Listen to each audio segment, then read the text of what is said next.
آویز کہانی سناتا ہوں۔ اللہ کے محبوب تشریف فرما تھے، ہجوم عاشقاں تھا۔ اللہ اکبر، کیسا رنگ اور کیسا آہنگ ہوتا ہوگا آپ کی مجلس کے اندر۔ تو اچانک حضور نے فرمایا، صحابہ اگر جنتی دیکھنا ہے تو دروازے پہ دیکھو، جو پہلا شخص مسجد میں اب داخل ہوگا وہ جنتی ہوگا۔ صحابہ جانتے تھے کہ حضور کے کہنے میں کوئی حکمت ہے، لہذا انہوں نے دیکھنا شروع کیا، ورنہ جنتی ہی دیکھنا تھا تو جس سے ہم کلام ہے وہ تو جنتیں بانٹتا ہے، پھر پیچھے مڑ کے کیا دیکھنا ہے، سامنے تو وہی تشریف فرما ہے کہ جن کے در سے جنت کی خیرات بڑھتی ہے۔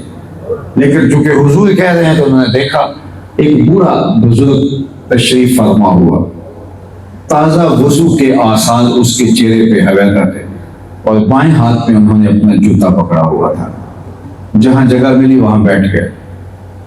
خیر، مجلس کے اختتام کو پہنچی، دوسرا دن آیا، پھر حضور نے فرمایا، صحابہ اگر کسی نے جنتی دیکھنا ہے تو دروازے پر دیکھو، ابھی جو داخل ہوگا وہ جنتی ہوگا۔ کہتے ہم نے دیکھا اور سوچا کہ ہو سکتا ہے آج کوئی اور خوش نصیب ہو، دیکھتے ہیں، کل تو وہ بزرگ تھے، آج کون آتا ہے؟ لیکن ہم نے دیکھا وہ کل والے بزرگ اسی حالت میں کہ وضو کے تازہ آثار چہرے پہ آویدہ ہیں اور بائیں ہاتھ میں جوتا پکڑا ہے، مسجد میں داخل ہوئے۔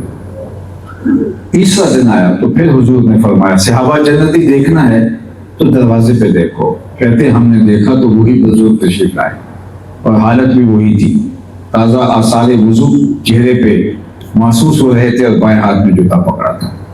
خیر، جب وہ آئے اور بیٹھ گئے اور مجلس اختتام کو پہنچی، لوگ گھروں کو پلٹنے لگے۔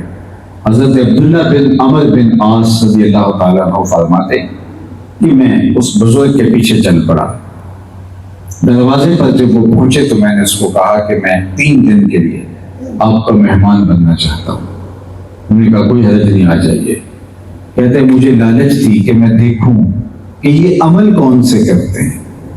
آقا کریم نے فرمایا جنتی دیکھنے تو دروازے پر دیکھو، تو یہ آئے، دوسرے دن کہا تو یہ آئے، تیسرے دن کہا تو یہ آئے، تو کوئی بات تو ہوگی نا، کوئی خاص عمل ہوگا جو کرتے ہوں گے۔ تو میں اس عمل کی ٹو میں 3 دن کے لیے ان کا مہمان بن گیا۔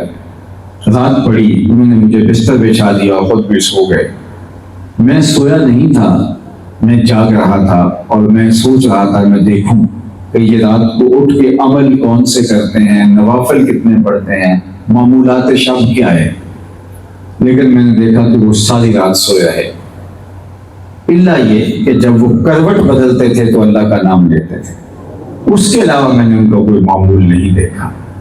صبح ہوئی، ناشتہ کیا، باغ میں چلے گئے، ظہر ہوئی، نماز ظہر پڑھی، عصر ہوئی، نماز عصر پڑھی، مغرب عشاء، معمول جو ہم کرتے ہیں وہی کرتے رہے، کوئی الگ سے میں نے ان کا عمل نہیں دیکھا۔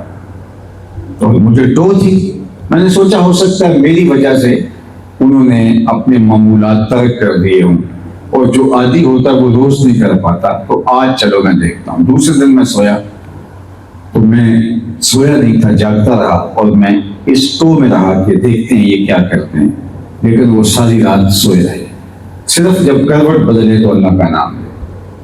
تیسرا دن بھی یوں گزر گیا، دن بھی یوں گزر گئے، راتیں بھی یوں گزر گئی۔